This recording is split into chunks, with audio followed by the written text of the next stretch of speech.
Bonjour. Eh bien voilà, nous sommes à la 3e semaine.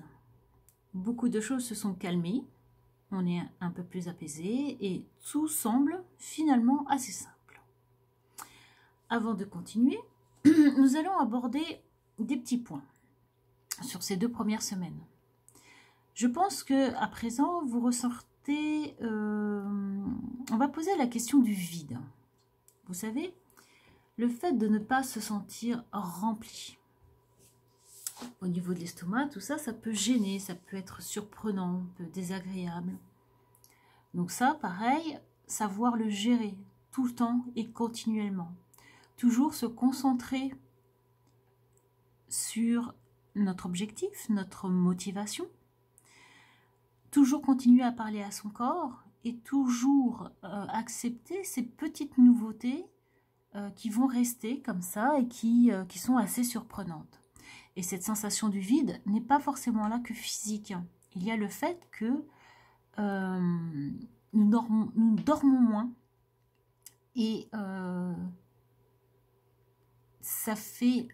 alors, c'est pas forcément un vide, mais de fait, on a plus de temps. Et paradoxalement, on a l'impression, ça nous perturbe d'avoir plus de temps, alors qu'on passait, ou on essayait d'avoir plus de temps à vouloir tout faire dans une journée. Là, on en a plein. Et finalement, on se dit, mais qu'est-ce que je vais faire de ce temps-là?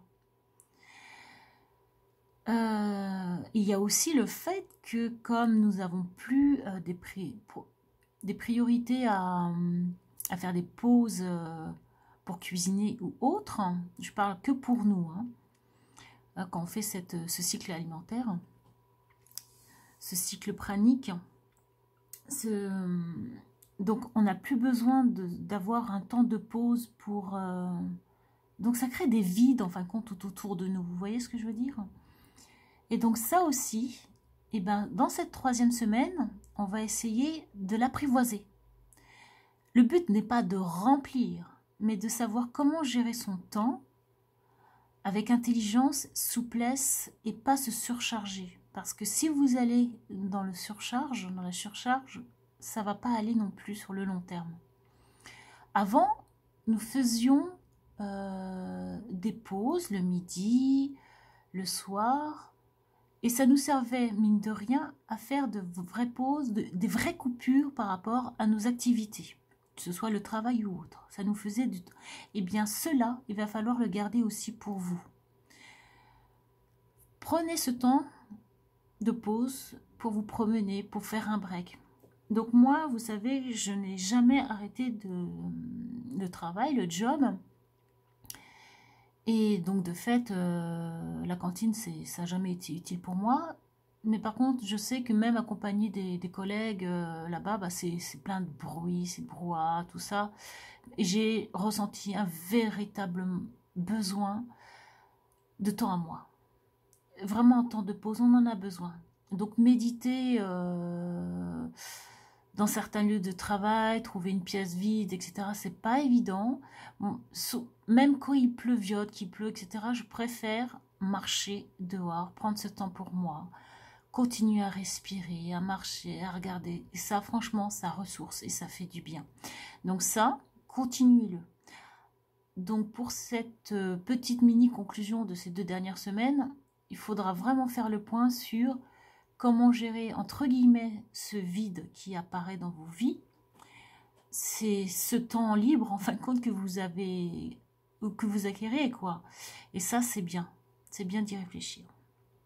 Donc voilà, ceci étant abordé, nous allons donc commencer à entamer cette 3e semaine. Comment la régler et surtout se poser et après.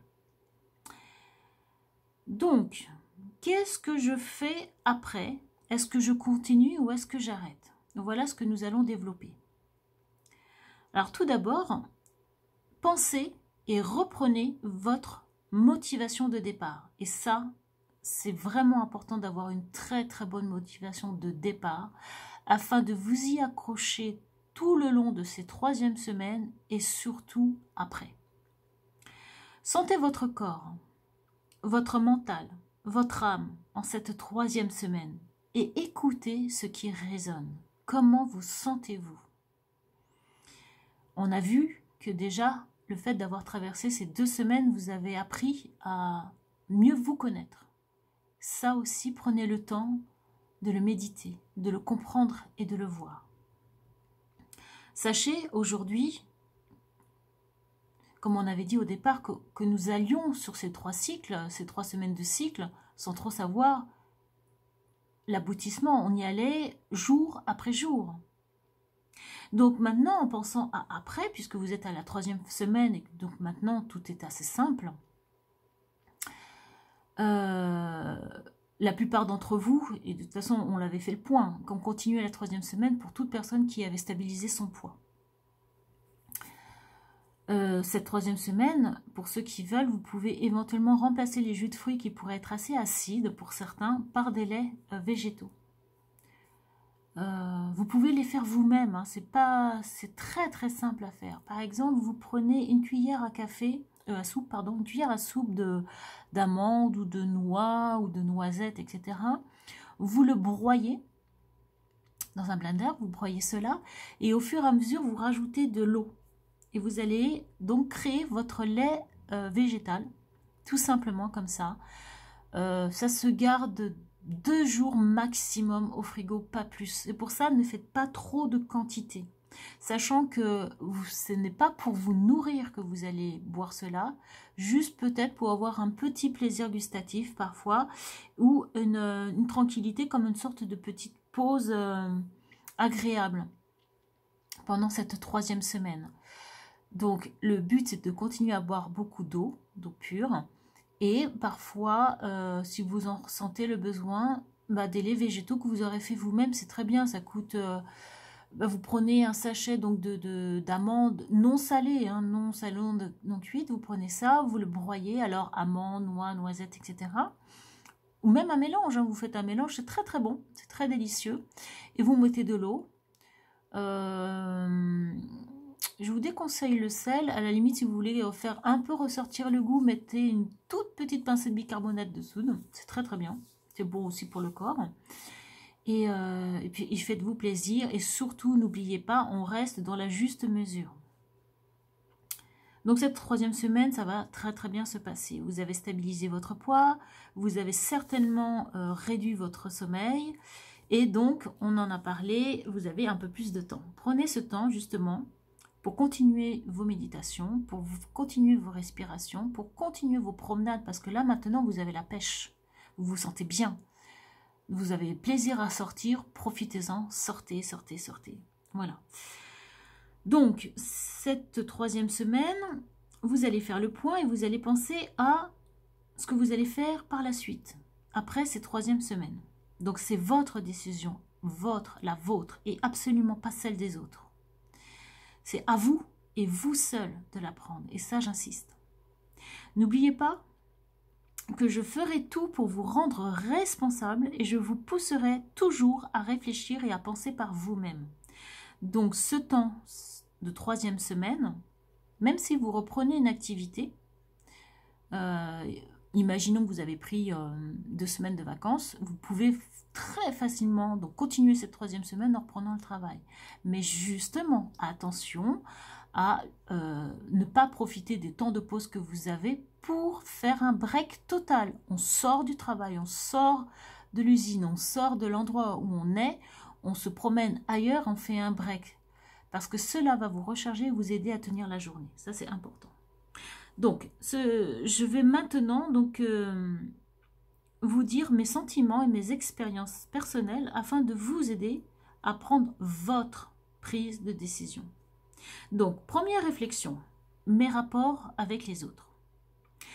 Il va de soi que s'alimenter différemment va changer beaucoup de choses, surtout dans la famille, d'où l'importance d'une bonne motivation et de bonne préparation au cycle des 21 jours afin d'en parler avec sérénité et rassurer ses parents ou amis. C'est pour ça que j'insiste sur la motivation première et un bon cycle. Faire un bon cycle, c'est prendre le temps de le faire en paix et en vacances. C'est important. Comme ça, après, une fois que vous l'avez bien vécu, bien posé, vous êtes tranquille, vous pouvez bien en parler. Ça, c'est important. Donc, le rapport avec les autres. Vous avez des amis, vous avez des potes, vous aviez l'habitude d'aller au restaurant, bah, continuez à le faire. Moi, j'ai continué à aller au restaurant à accompagner les personnes. Vous pourrez toujours continuer à partager des choses avec vos amis, toujours. Mais c'est d'abord à vous-même, de vous sentir à l'aise, afin de mettre l'autre à l'aise, à mettre les proches à l'aise. D'où l'importance d'y penser. Donc, vous n'êtes absolument pas obligé de vous expliquer. Vous expliquer pourrait passer pour une justification ou une gêne. Moi, quand j'allais au restaurant avec mes amis, bah, ça passait bien parce que j'étais à l'aise, que je... Bon, on papote, hein, de toute façon, quand on est au restaurant, on s'invite, on a envie de se réunir auprès d'une chose conviviale le soir, etc. Bah, on va au restaurant. Et on partage. Moi, je prenais un jus, qu'on appelle ça, vous savez, les sortes de cocktails, là, les jus de fruits mélangés, etc. Je commandais ça. J'avais ça en face de moi. Je le gardais dans les mains. Et voilà. C'est tout. Et j'étais à l'aise. Donc, de fait, tout se passait bien. D'accord? Donc, si on est invité, bah, c'est super chouette d'être invité. Vous dites oui. Alors, évidemment, là, actuellement, les restaurants, bon, on sait ce qu'il en est. Mais vous pouvez être invité dans la famille. Voilà, chez des amis. Donc, dites oui, allez-y, franchement, et surtout, soyez vous-même. Alors, vous ne mangez pas ce qu'il y a sur la table ou vous faites une remarque, eh bien, répondez simplement je n'ai absolument pas faim, merci. Ce qui est vrai. Bon, et puis continuez la conversation là où vous en étiez avec le sourire et de façon naturelle. Et ça passe comme une lettre à la poste. Franchement, vous êtes à l'aise et vous mettez de fait à l'aise en répondant simplement. Voilà. Une fois, j'ai été invitée donc à un pique-nique avec des collègues et aucune personne, aucun de mes collègues ne s'est aperçu que je n'avais rien apporté, tellement qu'on a parlé de choses et d'autres et que j'étais joyeuse et que j'avais plein d'anecdotes à raconter. L'heure de pause a passé super vite et c'était vraiment chouette. Donc vous voyez, et comme c'était des collègues de travail, je parle pas de ça. Hein, on reviendra là-dessus, mais voilà. Donc avec la famille, quand vous êtes invité, hein, à Noël, à Pâques, à des anniversaires, à des mariages, etc., vous êtes invité en famille. Prenez les devants. Parlez à vos parents avant. Expliquez-leur votre changement d'alimentation, de moyens de vous alimenter. Expliquez les choses sereinement, posées. Expliquez que vous vous sentez bien comme ça aujourd'hui. Mais parlez bien au présent. Témoignez vos ressentis, de vos motivations. Soyez vrai. Ne mentez jamais. Montrez que vous êtes heureux, bien, content. Et quand je dis ne mentez pas, c'est dans le sens que quand vous allez dire... parlez au présent dans le sens que vous ne savez pas le futur. Voilà, vous ne savez pas. Hein. Par exemple, ne dites pas que c'est pour toujours, parce que ça sera un mensonge, parce qu'on ne sait pas. Moi, quand j'ai commencé le cycle pranique, je ne savais pas que j'allais faire 21 jours. J'ai dit, je vais commencer quelques jours, si je fais la première semaine, c'est bien. Après, j'étais à la deuxième semaine, j'étais, ouais. Et quand j'ai fini la troisième semaine, j'ai fait, ah bah, j'ai réussi, mais à l'avant, je ne savais pas. Et comme je vous avais expliqué dans le deuxième cours, que dire au mental qu'on va faire X jours, etc., ça peut le bloquer. Et vous-même, pareil. Et les parents, c'est pareil. Donc, ne dites pas, c'est pour toujours, vous n'en savez rien. Moi-même, aujourd'hui, je n'en sais rien. Je vis jour après jour. Voilà, je suis bien comme ça pour le moment, je le vis bien, et ben je le vis bien. Et c'est pour ça que je peux témoigner sereinement, parce que justement, je le vis bien. Donc, dites que, par exemple, pour le moment, voilà, pour le moment, vous êtes bien assis et que cela durera le temps que cela durera. Vous n'en savez rien. Vous êtes bien pour le moment comme ça, vous vous sentez mieux. Et là, vous êtes dans le vrai et eux, ils le ressentiront de fait. Hein. Les parents apprécient les choses justes et vraisemblables. Donc, soyez dans le juste et dans le vraisemblable. C'est important. Que ce soit et pour eux et pour vous-même. Et pareil avec vos amis, hein, c'est la même façon de discuter. N'essayez pas forcément de vous expliquer, vous allez voir qu'il y a beaucoup de peur, beaucoup d'inquiétude, etc., etc. Donc, témoignez juste le fait que vous êtes bien, vous êtes parfait comme ça, que pour le moment, bah, vous avez décidé de faire ça, d'être comme ça, puis vous verrez bien, on verra bien, on verra par la suite. Vous voyez? Vous mettez tout le monde à l'aise et ça évite d'autres petites sensations que je vais vous parler maintenant. Deuxième réflexion, par exemple, au travail. Si avant vous alliez à la cantine avec les collègues, dites tout simplement que vous avez maintenant, que vous voulez profiter de ce temps de pause pour vous promener, par exemple. Que vous en avez besoin, que vous ressentez le besoin. Toujours pareil, sans vous justifier. Comme je vous ai dit, la cantine, c'est plein de bruit, on n'arrive pas à faire un break. Parlez bien comme ça, dites-leur les choses. Là, franchement, en ce moment, en plus, c'est le printemps qui revient, j'ai vraiment envie de faire un vrai break. Sortir, me promener, trop besoin. Cela n'enlèvera absolument pas la convivialité avec vos collègues pendant les heures de pause. On a toujours une fameuse pause café avec les collègues afin de parler de choses et d'autres. Donc ça, de toute façon, vous le garderez. Donc il n'y a pas, ça ne sera pas gênant, ils ne se sentiront pas gênés parce que de toute façon, quand on est à table, on ne se concentre pas vraiment sur ce qu'on dit les autres, on mange, etc., etc. Bon. Moi, personnellement, je vous déconseille de parler de prana au boulot. Il ne faut pas mélanger la vie privée et le travail. Et votre manière de vous alimenter et de vivre ne regarde que vous. C'est la zone privée. Dire qu'on est pranique peut déclencher de très, très grandes peurs. Pour beaucoup, ça sera, alors plus ou moins consciemment, la peur du manque. La peur de l'enseignement que leur croyance sur l'alimentation solide est fausse. Et la peur de faire face à leurs propres addictions. Parce qu'en fin de compte, on leur renvoie ça. Puisque vous prouvez par votre manière de vivre que finalement, l'être humain n'en a pas besoin, et ça, c'est violent. On ne s'en rend pas compte, mais c'est violent. Parce que ça remet tellement de choses en place, presque comme si pendant des années, vous découvriez que le Père Noël n'existe pas et que vous comprenez à ce moment précis que vos parents vous ont menti pendant des années. C'est violent. Moi, je sais que quand j'ai appris que le Père Noël n'existait pas, ça a été une violence terrible pour moi de me dire que tout le monde s'était mis d'accord, tout le monde m'a fait croire que tous les adultes m'avaient menti. Ça a été une véritable violence. Donc imaginez eux qui face à vous comprennent par votre simple fait de vivre qu'ils n'ont pas besoin de ça finalement. Ça peut être violent et il peut y avoir des réactions très violentes. Donc je vous déconseille personnellement d'en parler au boulot, franchement. De toute façon, les praniques renvoient donc aux autres, comme je l'ai dit, les gloutonneries, le fait que tout le monde mange de trop, et que constater que la société, la publicité, les lobbies nous ont poussés à manger, par exemple, un truc tout simple, le matin, le petit déjeuner. C'est un fait très récent. Hein. Cela est apparu qu'à la fin du 19e siècle. Hein. Le petit déjeuner était... c'est un peu presque né avec la publicité et la télé pour nous inciter à manger plus et à acheter plus.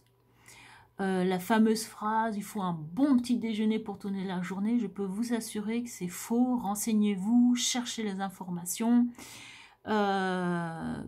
posez la question à vos parents, grands-parents, je veux dire, ou vos arrière-grands-parents. Moi, j'ai leur témoignage et je peux vous assurer que le déjeuner, donc la pause de 11h midi, ça dépendait des travailleurs, parce que moi je viens de famille d'ouvriers.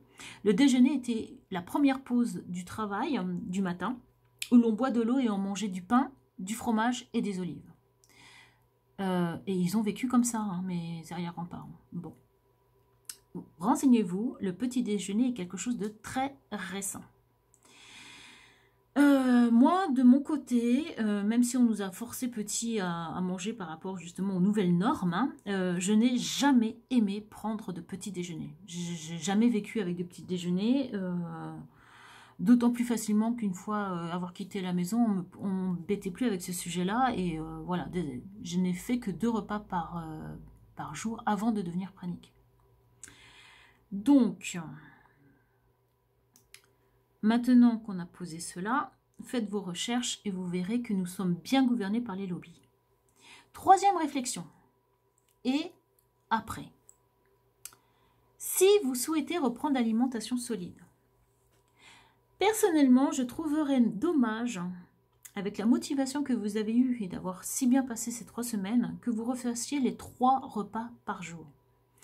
Si vous avez bien abordé ces 3 semaines, si vous avez bien médité sur le pourquoi de votre démarche, je pense que vous ne devriez pas aller vers ce que vous étiez avant. Moi, je pense qu'il serait peut-être, même si vous avez envie, et ça c'est votre choix, votre droit, de rester à un repas par jour.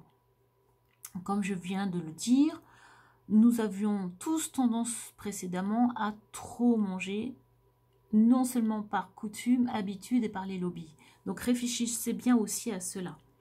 Donc pour ceux qui veulent revenir donc à l'alimentation solide, pourquoi pas, mais je pense qu'il serait bien pour votre corps donc de rester à un seul repas.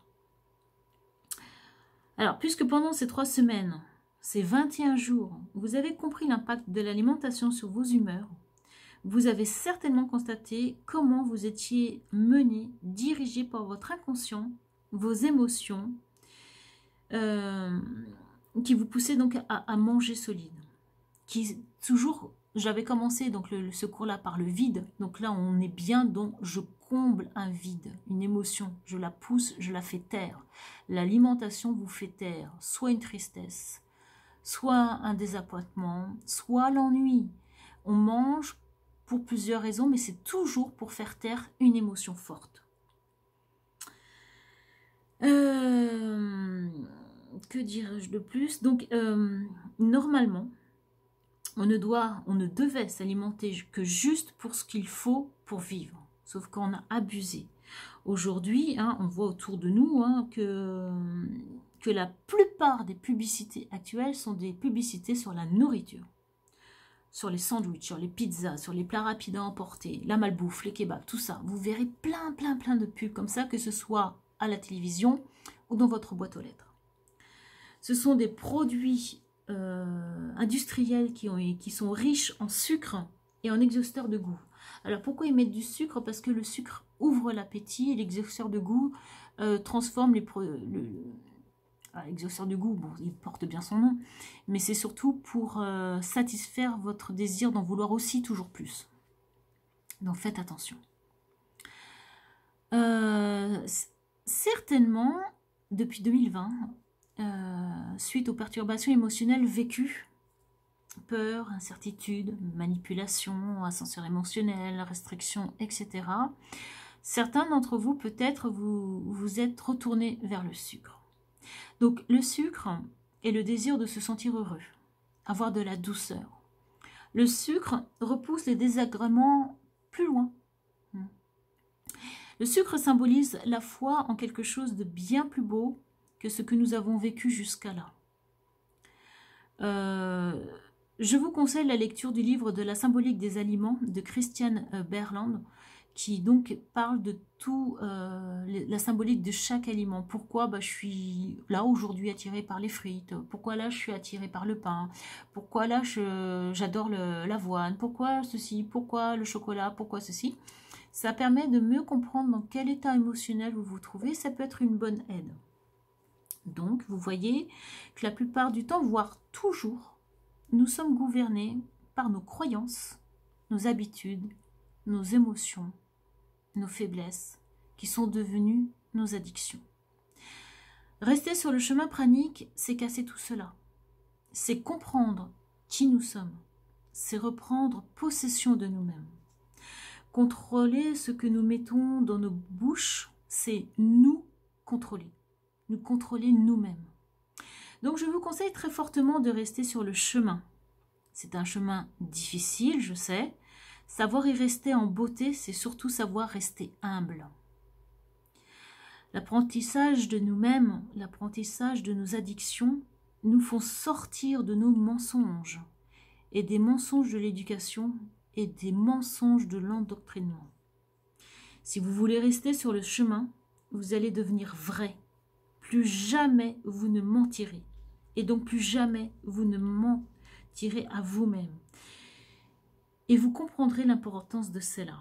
Quand vous mentez, même quand vous dites que c'est un petit mensonge, vous envoyez un message à votre mental. comment voulez-vous créer et employer des mantras positifs si vous mentez à ceux que vous aimez, même avec des petits mensonges pour ne pas les décevoir, ou quand vous mentez aux autres pour vous en débarrasser? Comment voulez-vous vous faire confiance? Quand vous allez faire des phrases positives pour vous booster, pour retrouver confiance en vous, vous n'y arriverez pas car votre mental va vous chuchoter « Pouf, n'importe quoi ! De toute façon, tu mens tout le temps, même à tes proches, même à ceux que tu aimes. Bon alors à toi-même, c'est pareil. Tu mens encore là maintenant. Moi, le mental, je ne peux pas te faire confiance. » Voilà pourquoi il ne faut jamais mentir.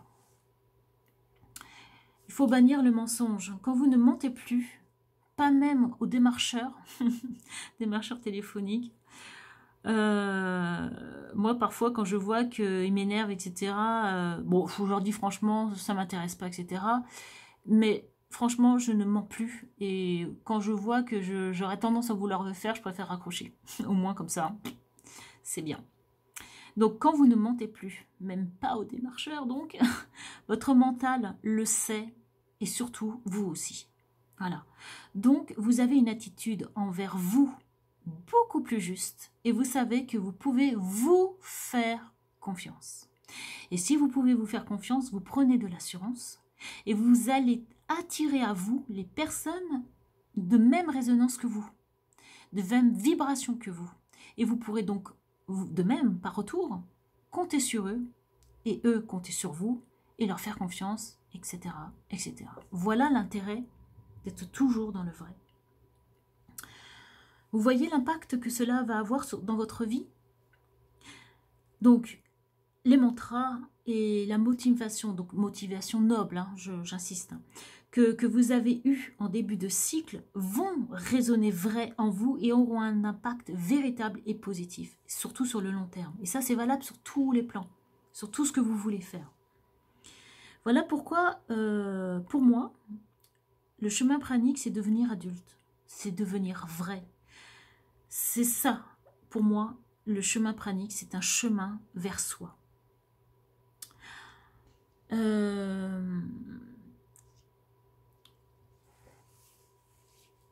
On va passer... on va conclure cette 3e semaine, donc. Finalement, ces 3 semaines, bah, ce n'est que le début d'un beau chemin. Il est fort intéressant d'y rester. Moi, j'y ai vu... Au départ, je l'appelais l'autoroute du changement parce que beaucoup de choses ont changé rapidement quand j'ai commencé ce chemin. Et avec le recul, maintenant, j'en vois vraiment toute la beauté. Et c'est ça que je veux vous faire partager. C'est un chemin vraiment intéressant. Donc, c'est un chemin de travail sur soi. C'est un chemin de découverte. C'est certes un chemin d'incertitude, hein, je le suis toujours, mais c'est un chemin d'honnêteté et d'apprentissage. Et franchement, vous apprenez énormément de choses sur tous les plans. Depuis que je suis sur ce chemin, j'ai constaté que, au-delà du fait que c'est un chemin rapide de nettoyage, on se départit de nos croyances limitantes. On fait face à nous-mêmes. On n'a pas le choix, hein. On n'a plus rien pour combler. L'émotion, elle est en face de vous, elle est là. Et ben, on la regarde en face, on y fait face. On apprend donc à véritablement nous connaître. Et surtout, on devient humble, juste, patient. En un mot, on devient adulte. Ma vie a beaucoup bougé. Rapidement au début, cela m'a énormément surprise et cela pourra pour certains déconcerter, mais je ne sais pas comment ça va se passer pour vous. Chacun sa vie. Moi, pour moi, ça a été rapide. Il y a eu énormément de changements rapidement et ça m'a déstabilisée. Hein. J'avoue qu'au départ, c'était assez déconcertant et puis moi, je suis positive et donc j'ai toujours fait confiance à ma petite étoile.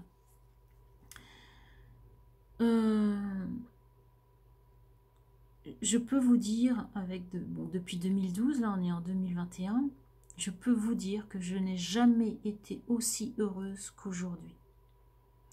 Et c'est tout cela que je vous souhaite. Donc, bonne réflexion pour cette 3e semaine. Et partagez-moi, pour ceux qui ont fait ces 3 semaines, votre décision, vos pourquoi, vos comment. Si vous avez envie, si vous avez envie en commentaire de la vidéo, ça me ferait bien plaisir. Et surtout, sachez que de toute façon, vous l'avez vécu une fois, ce 3e cycle. C'est mémorisé. Et quand un jour vous vous ressentirez prêt à nouveau, parce que comme je vous ai dit, il y a comment on va se sentir à l'aise par rapport aux autres, à notre famille, à nos proches, à nos amis. On aura constaté si nous avions eu une très bonne motivation de départ, si elle ne s'est pas essoufflée à la base, par la suite. Et réfléchir sur le fait, est-ce que je reste ou pas, c'est aussi très important pour savoir où vous en êtes, comment vous l'avez finalement vécu, qu'est-ce que ça fait émerger en vous, et la réflexion c'est pourquoi je reviens en arrière, parce que ça aussi ça va faire écho à quelque chose, et surtout, soyez honnête avec vous-même. Pourquoi vous voulez revenir en arrière? Faites la bonne réflexion, cherchez, comprenez, parce que le chemin, c'est que ça. C'est un chemin de réflexion et de compréhension de nous, sinon ça servirait vraiment à rien. L'objectif, c'est pas un but en soi, le chemin pranique, c'est un chemin. Et dans chaque chemin que nous apprenons, même si à un moment donné on fait, c'est peut-être pas pour moi, mais vous l'avez fait. Et c'est en ça que c'est intéressant.